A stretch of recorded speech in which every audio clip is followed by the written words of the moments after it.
With all the grace of a newborn calf, Remy and K-Fest ran for the front door. The deadbolt turned. Remy staggered backwards, eyeballing Zach, then Scooter. Big, rounded, bloodshot pupils. "Sit down." He looked at K-Fest. "You too." He looked at Scooter. "Kill them." Zach turned his stoic gaze toward Chubby, who stood silent, paralyzed in fear, in the corner of the room. "And him." I can't kill anybody." Zach wrapped an arm around Scooter's shoulders, like they were best buds, but they weren't equals. They weren't friends. Scooter was Satan's little helper, and Satan was... Satan. "They're drug dealers. They don't care who gets hooked on their shit, just as long as they make their money. They're bad. They fuck up a lot of people, just like they did to your brother. Use the lure of good and easy pussy to get Shane hooked.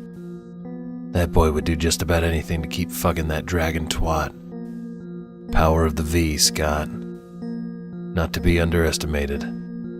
You'd be doing a fine thing in taking these losers out of the world. But they're people. I just don't think..." "You think that's a human being?" Zach waved a hand at K-Fest sitting at the table, arms loaded with track marks. 2 months ago, he raped a 13-year-old girl. How the fuck you know about that? He picked her up on her way home from school. Her brother gave her up in exchange for some powder. He drove her to a dead-end cul-de-sac. Beat her. He gave her a good ride. A really good ride. Then he threatened to kill her mommy and daddy if she ever told anybody about that really good ride he'd given her. Scooter frowned at K-Fest. He did look like a low-life creep. Like someone they'd cast as a homeless drunk on a television crime drama. "I didn't do shit." Zach nodded at Remy, sitting beside K-Fest. "Just got his little brother hooked on the shit. His brother is 8. Scooter looked at the guy with disgust. Remy shook his head but said nothing. "They're all very bad people. They deserve to die. They deserve to lose everything for the horrible things they've done to the innocent people of this town. Kill them and do the world a favor. You'll be a hero." From the corner of the room, Chubby spoke up. "I ain't done nothing to nobody. My ma's and me's gonna get kicked if I don't help her make the rent. We need the money, man." Scooter walked into the kitchen. Okay. Not with a gun. Wasn't against them for any political or moralistic reason. Simply, he just didn't like them.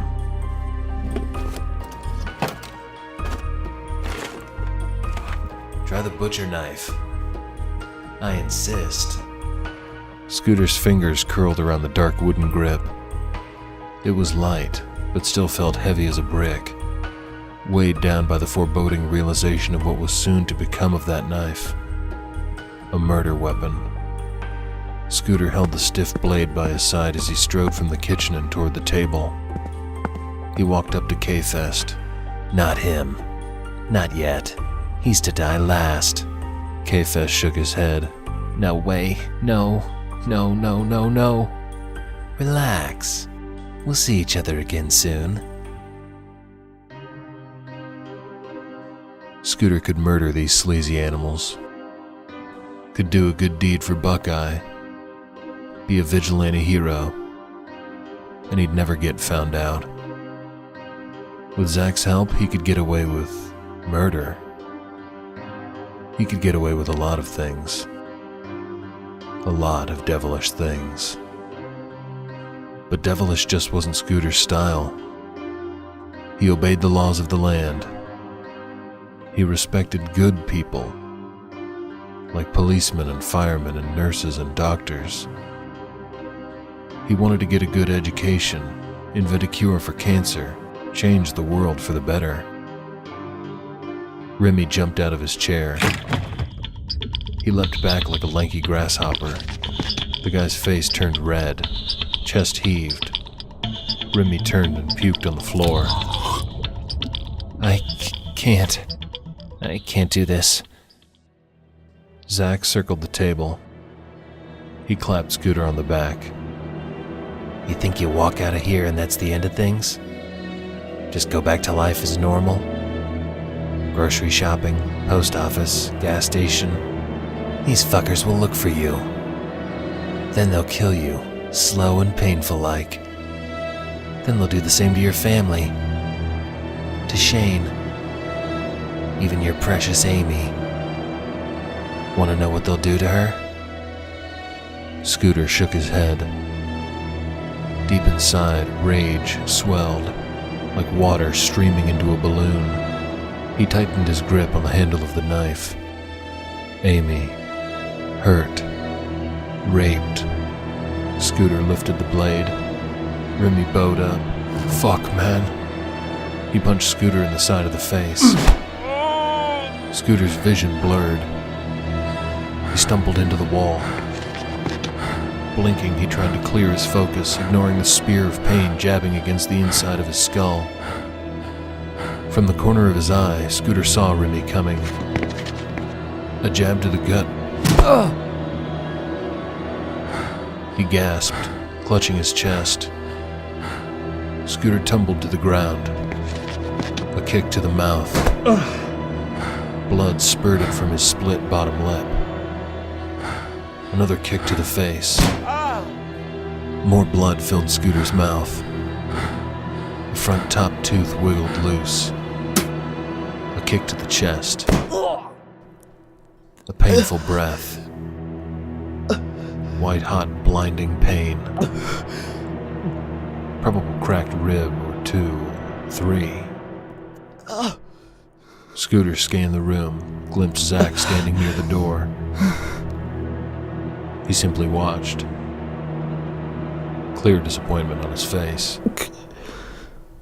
Scooter reached for him. A boot stomped on his held-out hand. The boot twisted, crushing, breaking a finger or 2 or 3. Pulsing, shimmering, hot pain throbbed from everywhere. Make it stop. Please. No more. Remy came at him again. A fist reared back. A knee lifted. Suddenly, Remy's body flew clear across the room, slamming against the far wall. He rolled to the floor, landing on his back. Blood gushed from Remy's nose. He closed his eyes, moaning in shallow breaths. Finish them. Scooter rolled to his back, the hand with the crushed fingers palming his abdomen. He swallowed more blood. You said you couldn't hurt? Scooter used his forearm to wipe blood from his lip. People. Satan smiled. First, he's not hurt. He's dead. Scooter pushed off the floor to a sitting position. He looked to Remy. His chest wasn't moving. Eyes open, unblinking. Second, I didn't kill him. You did. Now finish the rest of them. Had he really just killed a human being? Did he use his newly realized gift? But he didn't remember concentrating on the gaseous fumes.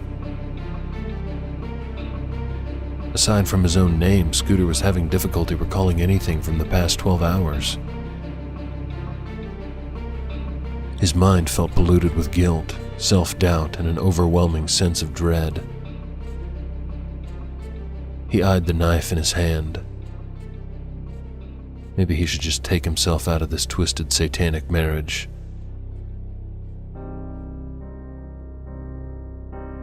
Scooter looked up to see her standing by the window. She rushed forward. Her cool palms touched his cheeks. She smiled. The most wonderful, peaceful gesture he'd ever seen. God, he loved her. Amy ran her fingers over the top of his head. The feel of her tender touch spurred goosebumps to riddle his scalp. Gently, she took his injured hand. The warmth of her touch dampened the streaks of white-hot pain shooting through his fingers and up his arm. The pain was still present, but a lot more bearable. Everything was better with Amy. She always made everything better. You're not really her. No, I'm not. I don't care. You're real enough to me. Life is a game. Some people get a bad roll from the start. And others? Others can roll the dice good but make bad decisions, and they quickly lose the game. Did you get a good roll? This ain't about me. It's about you. And you didn't get a bad roll. In fact, you rolled a natural 20. Do you know how rare that is? Scooter coughed a laugh, drooling blood from the hole in his gums where his tooth had been knocked loose. With the back of his hand, he wiped blood from his chin. A natural 20 isn't actually that rare. In this game, it is very rare. You are special, Scooter. So I've heard. Lightly, she planted a sweet kiss on his lips. She gazed into his eyes. Fight. For you. Against the stabbing, pulsating pain, he gritted his teeth. Mind over matter. Scooter looked at the room, the broken chair and the upturned table. At Chunky, who was no longer in the corner but strapped to the far wall by some kind of meaty, slimy black goo. Beside him on the wall, strapped by the same goo, was K-Fest. Chunky's expression was bleak and subdued, while K-Fest's was a very visceral fear. Lips trembled. Eyes bloodshot. Face and neck dripped with sweat. Amy picked the knife up off the floor. Strange. He didn't even remember dropping it. She put it in Scooter's left hand. The hand with the uninjured fingers. Gently, she wrapped each finger around the handle. She nodded. He nodded. From behind, with her arms around his waist, she shuffled Scooter toward Chunky. Amy covered Scooter's hand with hers. She lifted it high and brought it down into Chunky's chest. His body quivered in abrupt shudders. With a quick thrust, Amy forced Scooter's hand to bury the blade deeper. Together they ripped the blade in a downward thrust, tearing open Chunky's midsection, slicing him from breast to belly button. Entrails billowed from the bloody opening. His head lolled and fell forward. K-Fest's eyes went wide.